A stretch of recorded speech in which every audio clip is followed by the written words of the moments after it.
todos somos religiosos. Todos estamos creyendo en cosas que no podemos comprobar. Hola y bienvenido a Preguntas Difíciles acerca de Dios. El podcast donde podemos conversar acerca de aquellas interrogantes desafiantes sobre Dios, Jesús, la iglesia, el cristianismo, la vida y demás temas. Soy Pablo Mora, teólogo, escritor, conferencista y pastor. Y aquí encontrarás respuestas a valiosas preguntas complicadas, pero también serás desafiado a cuestionarte y crecer en tu fe. Únete a nosotros en Preguntas Difíciles acerca de Dios, mientras desentrañamos las verdades que nos acercan a una conexión más profunda con Dios. Nuestro invitado de hoy es Matt Bifus, esposo, papá, abuelo, biólogo e influencer, ya que ha sido profesor durante más de 30 años. El tema de hoy es la relación entre la ciencia y la religión. Y nace de la pregunta que nos hicieron: ¿por qué existe un conflicto entre la ciencia y la religión? ¿Y por qué se niegan mutuamente? Así que, escuchemos la conversación. En los últimos años he aprendido bastante de N.T. Wright y su entendimiento de religión, y también un libro de alguien que lleva el mismo nombre de Tom Holland, el mismo de Spider-Man, pero no es ese Tom Holland, es un historiador que no es cristiano, pero explica bien que en los tiempos de los romanos, el concepto que nosotros tenemos hoy de religión no existía. Entonces, la idea de religión como un grupo de creencias que hay que tomar por fe, digamos. Pero de mi punto de vista, todos somos religiosos. Todos estamos creyendo en cosas que no podemos comprobar. Hasta los ateos son religiosos. Sí, de acuerdo, sí. Totalmente. No hay manera de manejar un carro o utilizar un celular sin fe. Estoy de acuerdo. Entonces, justamente es el tema que vamos a hablar. Matt es esposo, papá, abuelo. Casi abuelo. No, en octubre. Abuelo. Sí, ya existe mi biólogo e influencer. Pero de otro tipo de influencer, que profesor por 26 años.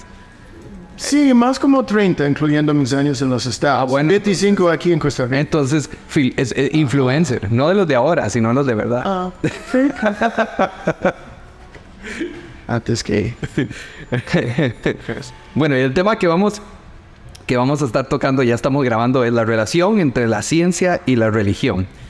Entonces, justamente estaba leyendo un artículo, ahora en la tarde, un artículo de la Universidad de Stanford que se llama ¿Cuál es la relación de la ciencia y la religión? Es de George E. Keller.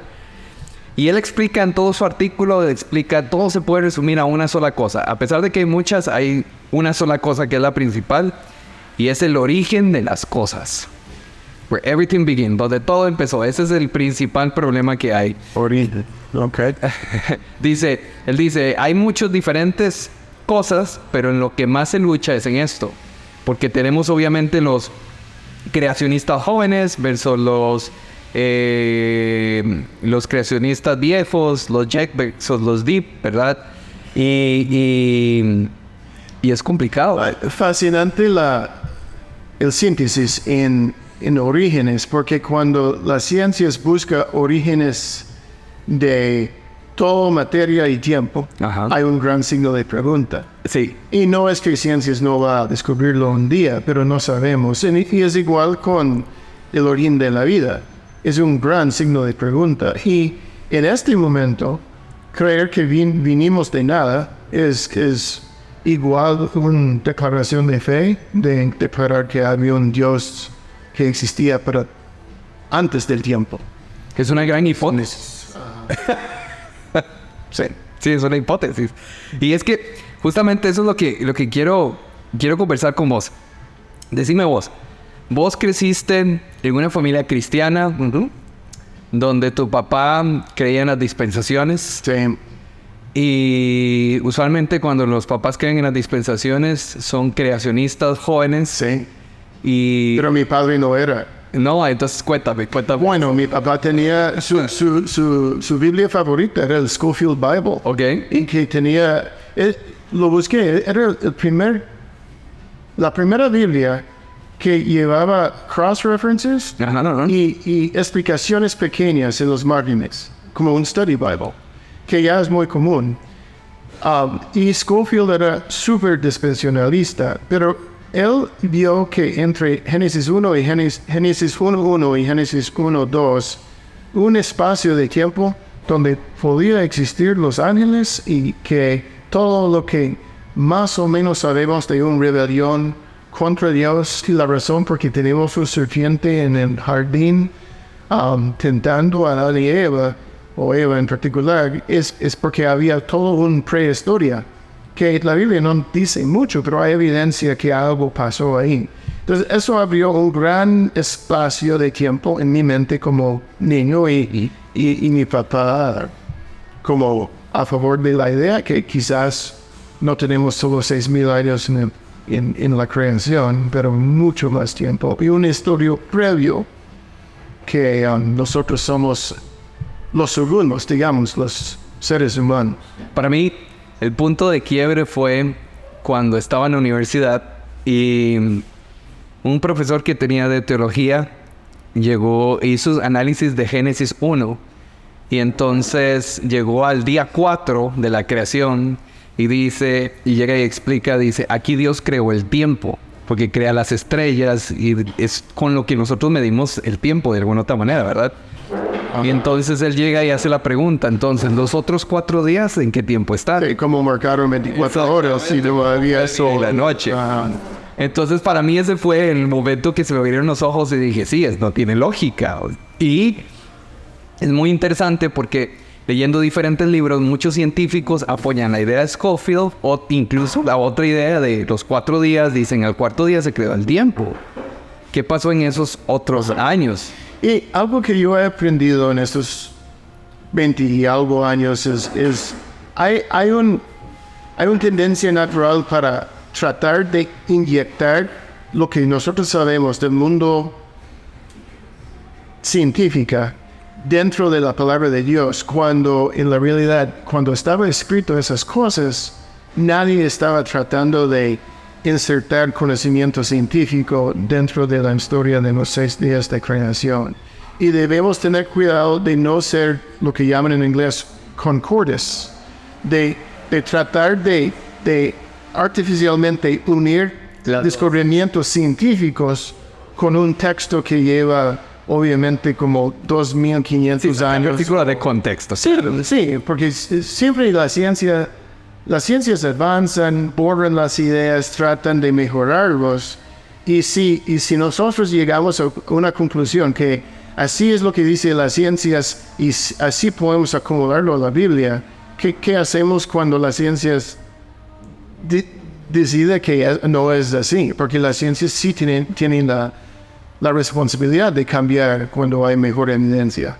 Y es que hay algo muy importante, creo que a muchas personas eso es lo que le cuesta, la conciliación entre la ciencia y la religión, y es que intentan forzar que los versículos bíblicos calcen en descubrimientos científicos o avances científicos, cuando muchas veces es al revés.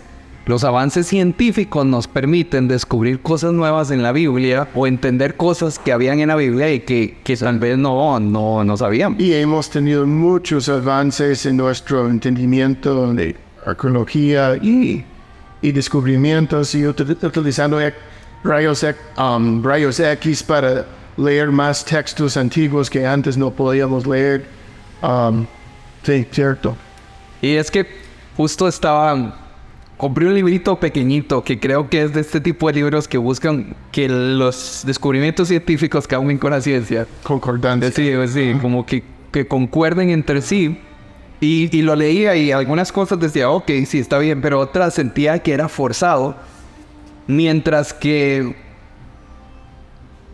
escuchaba a un profesor de la universidad de Stanford, creo, que le hacían la pregunta. Le decían, porque ahora ya no hay milagros como en la época de Jesús. Y él dio una respuesta que me pareció fascinante. Me dice, ¿cómo que no? Él llega y dice, ¿cómo que no hay? El mayor milagro es el avance que ha hecho la ciencia. En la época de Jesús se tenían que hacer milagros creativos en el momento por razones específicas de expansión del evangelio. Dice, pero ahora Dios nos ha dado la capacidad de extender la vida. Y entonces él daba un ejemplo. Él decía, yo soy diabético, ¿verdad? En la época de Jesús ya estaría muerto. Sí.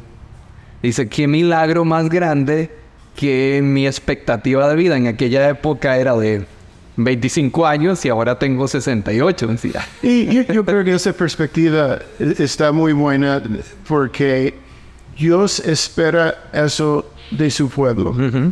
Nosotros somos creados en su imagen y eso quiere decir que nosotros somos reflejos de Él y claro, debemos ser los mejores espejos posibles. Entonces, hacer descubrimientos de su creación y ponerlos a favor de la medicina y resolver problemas que hay aquí en esta tierra es lo que debemos estar haciendo. Ahora, mi perspectiva de milagros con Jesús era su trabajo hacer milagros, porque claro, Él estaba identificándose. Claro, tenía que dejar un legado y decir, este soy yo. Sí, y en la parábola de Lázaro, vea lo que dice Jesús. Él dice, sus hermanos tienen la palabra de Dios. Claro. Aun si un hombre llega a la tierra, muere y resucita, no lo van a creer. Uh-huh. Ellos tienen lo que nosotros llamamos el Antiguo Testamento. Entonces, Dios tiene una expectativa que utilizamos nuestro intelecto y nuestra mente para descubrir quién es. Tenemos la palabra de Dios y tenemos su creación. Y estudiamos uno con teología y estudiamos el otro con la ciencia. Y es que este profesor después hacía una pregunta y decía, entonces la pregunta es, si una persona se cura, decía, de cáncer de mama por la quimioterapia, ¿la sanó Dios o no? Y entonces él decía, ¿qué pasa si las personas que ayudaron a hacer el descubrimiento de la quimioterapia fueron utilizados por Dios para esto? ¿La sanó Dios o no la sanó Dios? Y entonces quedaba esta pregunta filosófica y la respuesta es que Dios nos ha dado la oportunidad del avance de la ciencia, y si Dios nos ha dado la oportunidad del avance de la ciencia, quiere decir que de alguna otra forma la mano de Dios está a través de la ciencia en esta tecnología. Sí, yo muchas veces he explicado a mis alumnos que yo creo que estamos por lo menos 1000, quizás 2000 años atrasados en nuestras ciencias. Estoy de acuerdo. Porque estamos utilizando la tecnología en guerras y cosas que no deben existir en vez de nuestro avance. Debemos estar viviendo ya en Marte y descubriendo cómo atravesar entre galaxias. Pero estamos aquí en este planeta con mucho problema y desperdiciando mucho recurso que Dios ha puesto aquí. Y también, este avance. Y también yo creo que mucho se ha dedicado, mucho cerebro se ha dedicado al ocio más que al descubrimiento. Entonces te doy un ejemplo interesante que he visto, ¿verdad? Veo a la generación de mi sobrino tiene 15 años y no es por comparar, pero si yo veo a la generación de mi hermana o la generación mía o la generación de mi hermano, que son 5 años de diferencia de cada generación, a los 15 años estábamos viendo cómo inventábamos cosas. Que si hacíamos algo porque teníamos un proyecto científico o si queríamos jugar de cierta cosa teníamos que hacerlo. Pero yo veo la generación de ahora de él y su tiempo es sentado en un sillón con un remote control. Muy entretenido. Sí, yo he leído artículos que estamos haciendo daño no dejando a los niños ser aburridos. Uh-huh. Porque todo... Y estamos faltando una gran creatividad del futuro. Porque no estamos dejando ese tiempo para... Y yo lo veo con mi hijo, con Timoteo. Timoteo tiene 3 años y me dice, papá, estoy aburrido, enciéndeme el tele.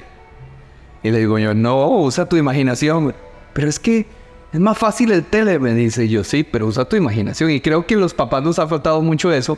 Y justamente a lo que voy es que tristemente, debido a que el cerebro lo hemos empezado a dejar de utilizar de la manera creativa. Hay una frase que dice que la creatividad nace de la necesidad.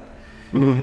Entonces, como ya hemos dejado de tener necesidades, inclusive los mismos cristianos han dejado de tener la necesidad de analizar cosas. Y es más sencillo, si la Biblia lo dice, yo lo tomo literal, aunque no lo sea, y tomo literal solo las cosas que me convienen. Entonces te doy un ejemplo. Conversaba con una persona que me decía, nosotros creemos en las palabras de Pablo sobre todas las cosas, ¿verdad? Y le digo yo, fantástico, muy bien, un aplauso. Y le digo yo, ¿y qué? ¿La sigues al pie de la letra? Claro. Ah, bueno, perfecto. Entonces en tu congregación las mujeres no hablan. No, eso es machismo. Y yo, entonces, ¿cómo las interpretas? A conveniencia. Las palabras las interpretas a lo que te conviene o a lo que no. Y creo que ese es el mayor problema que ha habido con la ciencia y la religión. Que la interpretación de la Biblia ha sido a conveniencia. Entonces, como hablábamos antes de empezar, la pregunta de hoy nació a partir de una persona que llegó y le hizo la pregunta a su pastor de cómo se unen la ciencia y la religión, y el pastor la mandó a orar. Okay. Y entonces yo decía, yo analizaba esta situación, decía, el problema aquí es que el pastor no quiere leer. Si el pastor leyera más allá de la Biblia y más allá de los libros cristianos que otros autores tienen, y se atreviera a ver más allá con fundamentos en Dios, ¿verdad?, se le abriría el panorama, y la próxima vez que venga una persona y le diga cuál es la relación entre la ciencia y la religión, podría responder. Si a vos alguien llegara en el colegio y te dijeran, ¿cuál es la relación entre la ciencia y la religión? ¿Cómo lo resumís? Bueno, si lo tomo como religión, como mi fe en cristianismo y en Jesús, yo diría dos cosas. Primero, que hay un mismo autor de lo que es la Biblia y lo que es la creación. Y eso es el Dios creador de ambas cosas. Entonces, sus fuentes principales, que es las escrituras y la creación, son puras y son del mismo autor. Entonces, no pueden contradecirse. Gracias. Pero ambas áreas necesitan su interpretación. Entonces, el trabajo de las ciencias naturales es de interpretar la creación de Dios y llegar a conclusiones a conocerlo. Y por medio de eso conocemos de Dios. Y la Biblia también necesita su interpretación. Entonces hay que leerlo, hay que estudiarlo, hay que entender su contexto, hay que saber más o menos que 2000 años de estudio de la Biblia donde nos ha llegado. Es interesante que hay cosas que todavía no estamos como seguros que dice la Biblia después de 2000 años. Y cualquier persona que piensa que ya tiene la respuesta hoy, de 2000, hay que tener cuidado.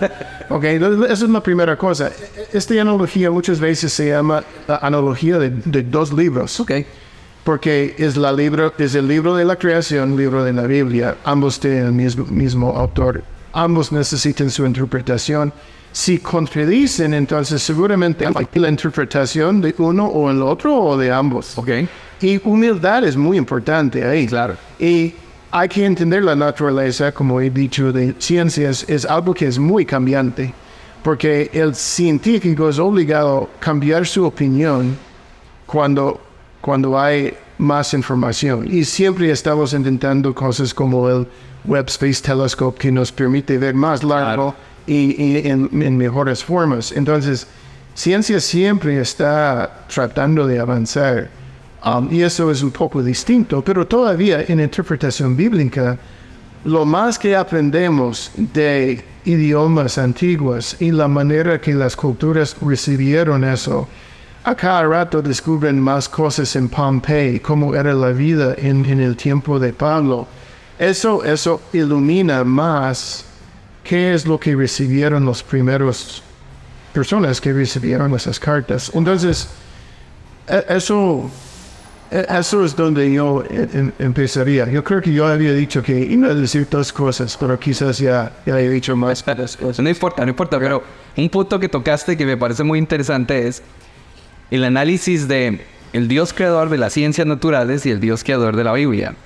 Pero entonces estaríamos hablando de un diseño inteligente. Y esta es la otra cosa en donde la ciencia y el cristianismo a veces chocan. Ajá. Porque tenemos un Stephen Hawking que en su primer libro busca demostrar la existencia de un cerebro mayor, de alguien inteligente afuera. Ajá. Y en nosotros encontramos un resentimiento hacia ese Dios del primer libro. Entonces, hablemos de ese diseño inteligente y cómo a veces chocan. Yo antes en mis primeros años de dar clases, en los años 90, yo era muy a favor de esa idea del Intelligent Design.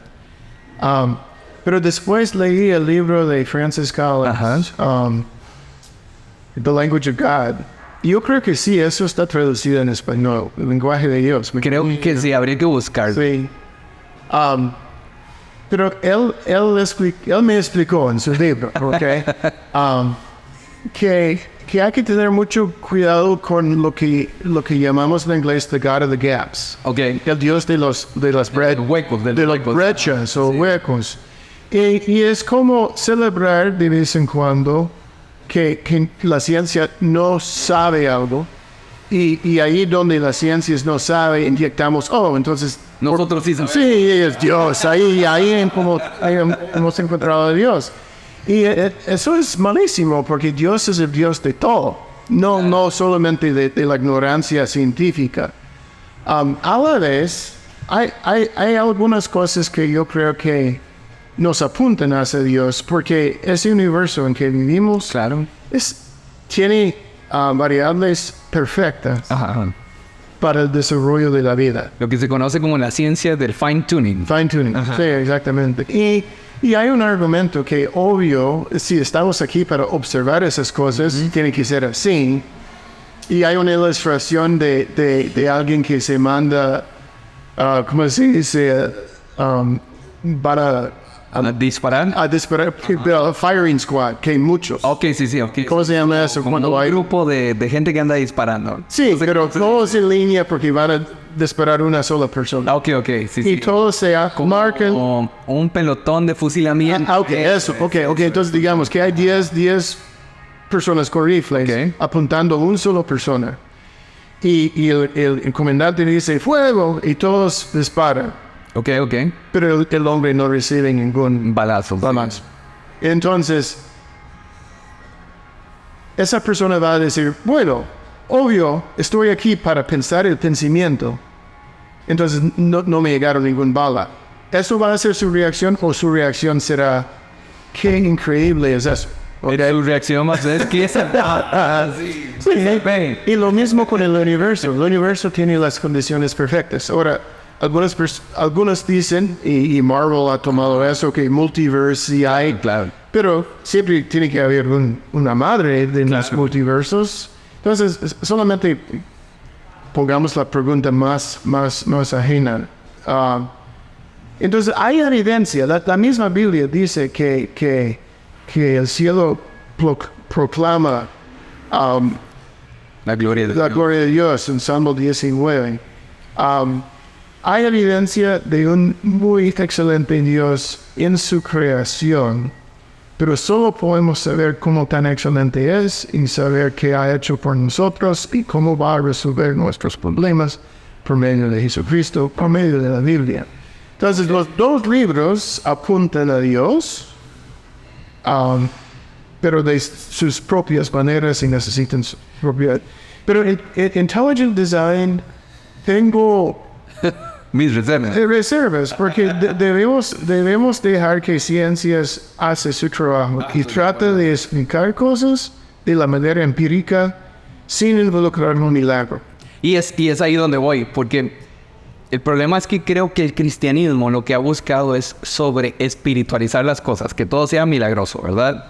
Y todo es. Sí, a lo que me refiero es que sea como mágico es la palabra, que sea como... Hay un libro que leí hace algunos años que se llama The Great Magician, que justamente habla de eso, de cómo las personas buscan que Dios sea más un mago de fiestas que sea Dios. Y a lo que me refiero con esto es que vamos al diseño inteligente. Diseño inteligente es que haya un ADN en los seres vivos y que tenga un orden específico. Eso es un diseño inteligente. El problema sería decir, diseño inteligente es que hay un ADN y que Dios todos los días mete la mano para que las hojas caigan. Y se sacan versículos de contexto como no cae una hoja en el suelo sin que Dios se dé cuenta, ¿verdad? Pero sabemos que Dios creó leyes en el universo que han permitido esto. Y ese orden que Dios creó, si uno busca en Jeremías, hay en 30 y algo, habla, Dios mismo dice cómo las leyes del sol y de la luna son establecidos, así es mi promesa con mi pueblo de Israel. Ajá. Entonces, Dios mismo reconoce que Él ha hecho leyes. ese orden. Claro. Y qué privilegio es descubrirlas y conocerlas. Ese es el asunto. Las ciencias nunca inventan nada. No, Solo descubren lo que Dios ha hecho. Ahora, cómo Dios lo hizo y cuándo lo hizo, no creo que la Biblia existe para decirnos esas cosas. Dejamos que la ciencia trata de informar eso. Pero el quién y el por qué, esas son preguntas que las ciencias no pueden tocar. Exactamente, porque ya estamos hablando de filosofía, pero ahí el segundo punto, porque nos lleva al siguiente tema, es la evolución. Entonces, este es otro de los choques que hay entre la ciencia y la religión. Leía un libro fantástico, y no el de Darwin, sino otro tipo de libro, que este científico hacía la pregunta, decía, está bien, digamos que el arca de Noé, Dios permitió que los animales entraran de dos en dos, pero estamos hablando de que hay más de 600 especies de aves. No van a caber. Y aún más en insectos. Exactamente. Particularmente en Brasil. Y no sabemos. Recientemente, hace unos años, mi esposa y yo nos hicimos una prueba de ADN. Nos hicimos una prueba de ADN en MyHeritage. Y en esta prueba de ADN queríamos ver de nuestros antepasados, ¿verdad? Fue súper interesante. Mi esposa Abby es 92% indígena. Oh, wow. Y el otro porcentaje una mezcla de cosas. Yo soy todo lo contrario. Yo soy Español. de Sardis, de España, de el Medio Oriente, del Medio Oeste, de todo lado menos de aquí y de allá, ¿verdad? Entonces, lo que hablábamos después ella y yo es cómo Dios permitió que hubo un arca de Noé, se montó Noé y sus hijos, ¿verdad? ¿Cómo es posible que a través de ellos hoy tenemos tantas razas, tantas culturas y tantas mezclas? Es una evolución muy rápida, ¿no? Exactamente. Y son mezclas de ADN, porque no sabemos de dónde venimos. Igual los animales. Yo te doy un ejemplo de una situación que nos pasó. Abby y yo compramos unos pericos australianos y los pericos tuvieron periquitos, pero los pericos eran diferentes y al mezclarse salió un nuevo tipo de perico, con otros colores, con otras características. Y fue un nuevo tipo de evolución. Entonces no era necesario que en el arca de Noé hubieran 600 especies de aves. Okay. Entonces, a lo que me refiero es, la ciencia y la religión siempre han chocado en la evolución porque creen que dicen, ay, venimos del mono, ¿verdad? Pero ¿qué pasa si Dios ha permitido que dentro de su diseño original se dé un proceso evolutivo? Bueno, es la pregunta. Pablo, yo era su profesor de biología. ¿Usted recuerda? Dios ha diseñado un sistema donde la diversidad es programada. Claro. ¿Sí? Ahora, ¿cómo lo diseñó y si lo dejó a evolucionarse? El cómo. Pero sí, hay una gran celebración de diversidad en la creación, igual que Jesús vino a la tierra en un momento de gran diversidad de cultura. Claro. ¿Sí? Y eso es interesante. Sí, la iglesia temprana era una mezcla de judíos y griegos y romanos y personas de Etiopía y Dios ama la diversidad, lo vemos en su palabra y lo vemos en su creación. Ahora, la palabra evolución, si usted recuerda su clase de biología, Fue hace más de 20 años. esa palabra es demasiado grande para ser útil. Estamos ¿ok? de acuerdo, estamos de Entonces hay que dividirlo porque yo escucho a usted hablando de diversificación. Diversificación. Ok.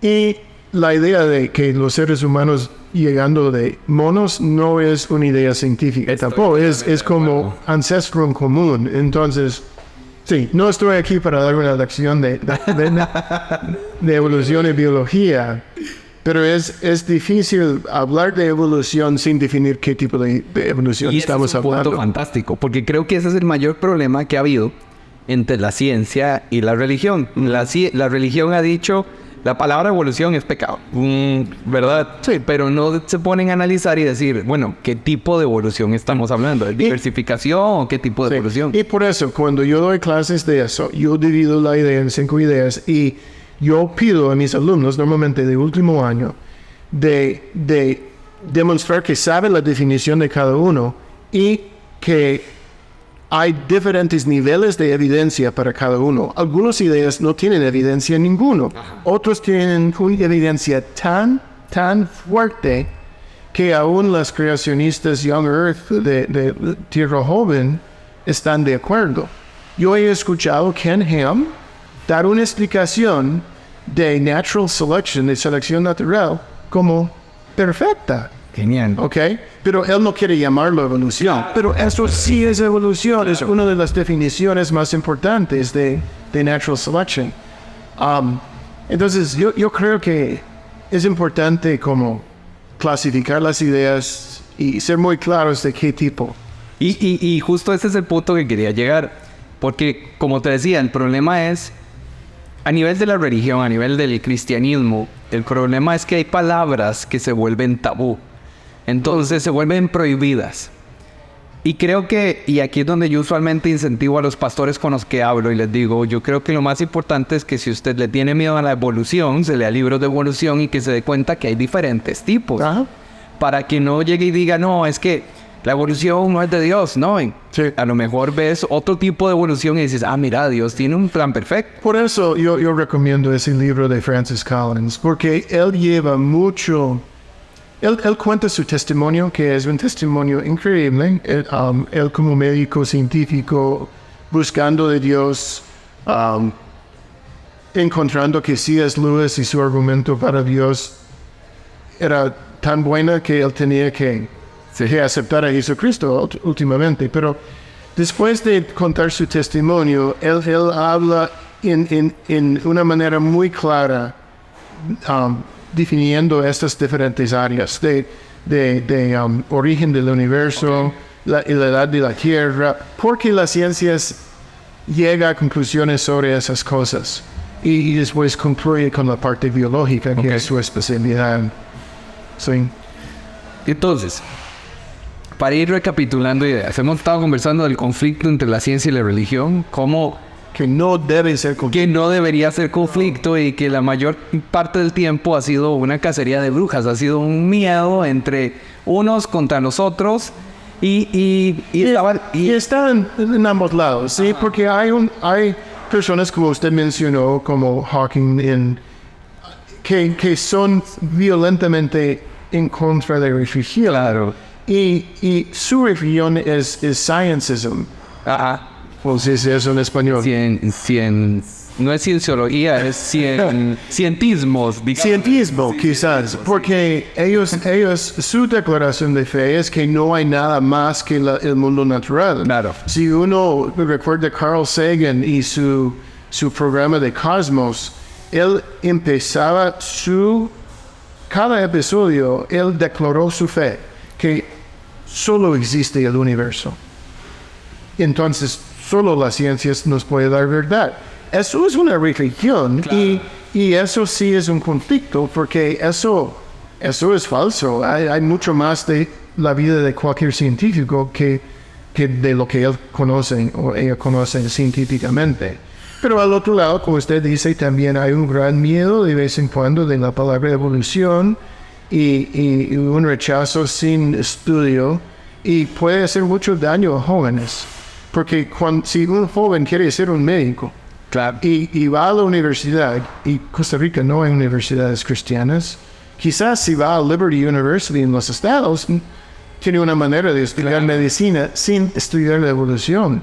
Pero van a ser obligados de enfrentar que ciertos tipos de evolución son científicamente comprobados, como digo, con natural selection. Sí, se enseñan religiosamente, aunque no sean sí. Sí, y nosotros sabemos que hay que tomar todos los antibióticos, si no, Sí. se van a escapar y van a ver cepas que, como su perico, son distintos y pueden sobrevivir. Entonces, esas cosas, sí, hay que estudiarlo.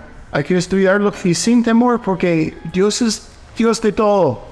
Su creación y también la Biblia no van a contradecir. Leía un artículo muy interesante que decía que antes de 1960 los mayores descubrimientos científicos los habían hecho científicos cristianos. Sí. Pero como a partir de 1960 en adelante se empezó a crear, digámosle, la religión cientista, digámosle así. Sí. El asunto es, hay muchos científicos creyentes, quizás no todos cristianos, pero hay muchos que saben que Claro. hay mucho más allá que simplemente el mundo físico. Y los primeros científicos fuertes, como Robert Boyle, Isaac Newton, muchos de ellos buscaron de Dios en la creación, porque sabían que había un Dios de orden.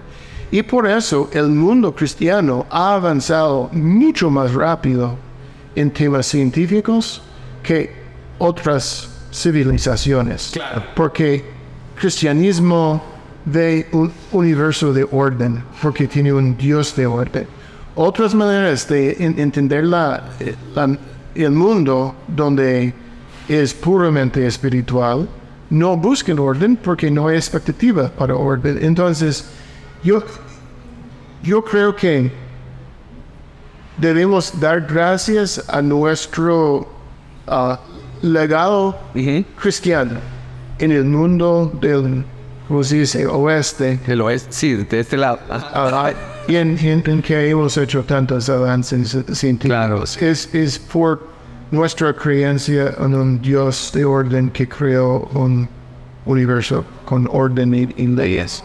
Genial, genial. Sí, justo estoy leyendo un libro que se llama Bullies and Saints y justamente habla del legado que ha dejado la religión cristiana en este lado del mundo, en el oeste, que muchas veces ha pasado desapercibida. Y una de ellas que habla es los avances científicos. Ahora, para ir terminando, la pregunta que tengo es, ¿cómo puede la ciencia enriquecer nuestra comprensión de la Biblia y de la religión? ¿Cómo puede la ciencia enriquecer inclusive nuestra fe? Ok. Todos sabemos que muchos de los salmos fueron escritos por David. Sí. Ok. David, ¿qué conocía? Él conocía de estrellas, algunas estrellas desobedientes que nosotros sabemos que son planetas. Claro. Él sabía de la Vía Láctea porque él podía verlo sin toda la contaminación que nosotros tenemos. Claro. Imagínese sentándose con David, mostrándole fotos del Hubble Space Telescope y del Webb Space Telescope, diciendo, vea, hay algunos puntos ahí que ni se puede ver con sus ojos, y no son estrellas, son galaxias de estrellas. ¿Cómo tan grande es nuestro Dios? Yo haría lo mismo con la célula, ¿ok? Nadie que escribió un libro de la Biblia, una letra, sabía de células. Claro. Pero yo puedo mostrarle bajo un microscopio cómo es el tejido de su corazón y cómo está tan perfecto para Que late. contraer. Qué maravillado. Yo estoy tan agradecido que cuando yo nací, porque yo puedo conocer más de Dios, de su creación. Entonces, es una fuente de alabanza.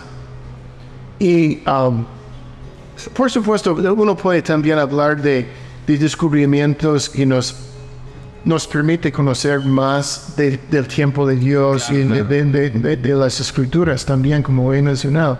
Pero hay muchas, pero para mí más que todo, hay más materia prima para alabar a Dios porque la ciencia extiende. También usted habló de medicina. Claro. Ok, entonces si no fuera por pecado, estaríamos aquí haciendo muy buenas ciencias y alabando de nuestro Dios por medio de conocer a Él directamente. Totalmente. Hablando con Él en las tardes en el jardín, pero también alabando a Él por medio de lo que Él ha creado y la capacidad que Él ha dado al ser humano en nuestro intelecto para que podamos conocer.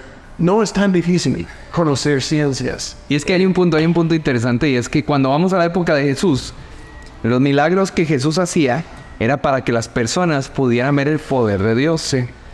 Pero hay un punto que a la gente se le olvida, y es que los avances científicos y tecnológicos es para que podamos ver el poder de Dios. Como vos decías, el telescopio, el Hubble, me permite a mí ver el poder de Dios, así como vieron a un paralítico levantarse. Yo puedo ver lo más grandioso que Dios, que hizo galaxias, hizo planetas y antes no se podía ver. Lo mismo el microscopio. Yo puedo ver debajo del microscopio el poder de Dios. Como te comentaba este día, uno de mis hobbies es el tissue culture de plantas, ¿verdad? Me fascina eso y es mi hobby. Hago plantas, microscopio y todo eso. Y si hay algo que me encanta, es el hecho de poder ver el poder de Dios bajo el microscopio y ver las diferentes cosas que a simple vista no se ven, pero que el hecho de que el microscopio esté ahí es un milagro que mi abuelo o mi bisabuelo no tuvieron, pero que yo hoy tengo, y que lo más seguro mi hijo va a tener ahora que justo vi un microscopio que es en el celular. Ajá. Entonces, ¿cómo el avance científico, el avance tecnológico hace lo mismo que los discípulos con Jesús, milagros para que vieran el poder de Dios? Nosotros podemos ver el poder de Dios hoy a través de la ciencia y a través de la tecnología. Entonces, adelante. Sí, bueno, siempre me fascina también que una gran parte del Nuevo Testamento estaba escrito por un médico. ¿Ah, sí? ¿Sí? Lucas y Hechos, y uno ve mucho énfasis en milagros en Lucas. Sí, de vez en cuando escucho que con fe no necesitamos el médico, pero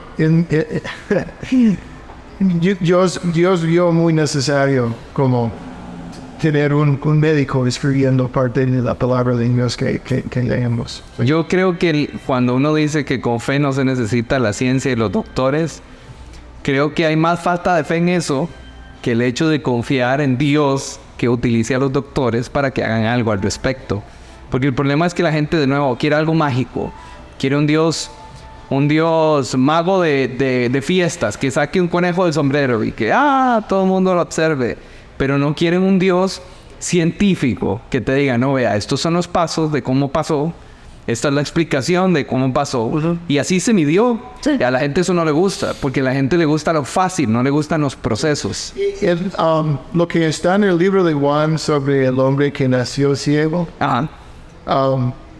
Yo empiezo mis clases con mis seniors estudiando ese pasaje bíblico, porque en esa historia hay una expectativa que estamos utilizando nuestra capacidad de hacer conclusiones en base de nuestra percepción de la realidad. Los fariseos no quieren ver, pero el mismo ciego, antes ciego, dice, antes yo era ciego y ya veo. Entonces deben creer en quién es Jesús por medio de este milagro. Entonces es interesante porque ahí debemos estar confiando en lo que nos da la capacidad de hacer las ciencias para tomar conclusiones de quién es Jesús. Y yo creo que en esta época que estamos hoy, es más importante que hace 10 años, que hace 20 años, que hace 50 años, apegarse a la ciencia y a la Biblia juntas, más que están naciendo ideologías que se basan en los sentimientos y no en las pruebas. Sí. Y yo creo que eso ha nacido a partir de de la religiosidad, que la religiosidad se ha basado en sentimientos más que en pruebas. Y para ponerlo en una palabra, es porque como cristianos somos amantes de la verdad. Ajá, perfecto. Y verdad es lo que buscamos. Y hay verdad disponible en su creación para descubrirlo. Y no es que no falla de vez en cuando interpretaciones o hay mal actores en la parte científica, igual que la búsqueda de verdad y la interpretación bíblica. Y hay fallos de interpretación y de vez en cuando hay mal actores ahí también. Pero últimamente lo que queremos buscar y ser amantes y ser conocidos como personas que aman la verdad. Total y completamente. Y bueno, ese fue el podcast de hoy donde hablamos entre la relación de la ciencia y la religión y cómo realmente no debería haber un conflicto, sino debería haber una unificación en el sentido de que son dos maneras de interpretar y ver cómo Dios se manifiesta, uno a través de las ciencias naturales y otro a través de la palabra de Dios. Y cómo se puede aprender de Dios todos los días a través de eso. Y sí, algunas palabras finales. Bueno, muchas gracias por la oportunidad, Pablo. Eso ha sido divertido para mí. Primera vez que he escuchado miles de podcasts, pero nunca he estado parte de uno. Entonces, sí, muchas gracias por la invitación. Ustedes no saben, pero Matt fue mi profesor de ciencias naturales hace como 20 y tantos años. Entonces, para mí no era mucho. No fue hace tanto tiempo, pero sí fue hace más de 20 años. Entonces, no, esto fue el podcast de hoy. Preguntas difíciles acerca de Dios. Y si alguien quiere más información y si leen y escuchan bien en inglés, yo recomiendo Biologos. Ok. Tienen un website excelente. No está traducida a español todavía, creo, pero muchos de los recursos que yo he utilizado... Yo he dicho 2 veces de Francis Collins, claro. Y su libro. Francis Collins es el fundador de Biologos y profundizan de una manera increíble en muchos distintos áreas de las ciencias y la relación entre el cristianismo, la fe y las ciencias. Entonces, eso sería mi recomendación para más información. Perfecto. Entonces ya saben, más información, vayan, busquen Biologos y a Francis Collins. Y esto fue Preguntas Difíciles acerca de Dios. Y antes de que te vayas, este programa fue traído a ustedes gracias a Tu Iglesia Ministerios. Para conocer más acerca de este ministerio, lo puedes hacer en www.tuiglesia.org. Nos escuchamos en nuestro próximo episodio.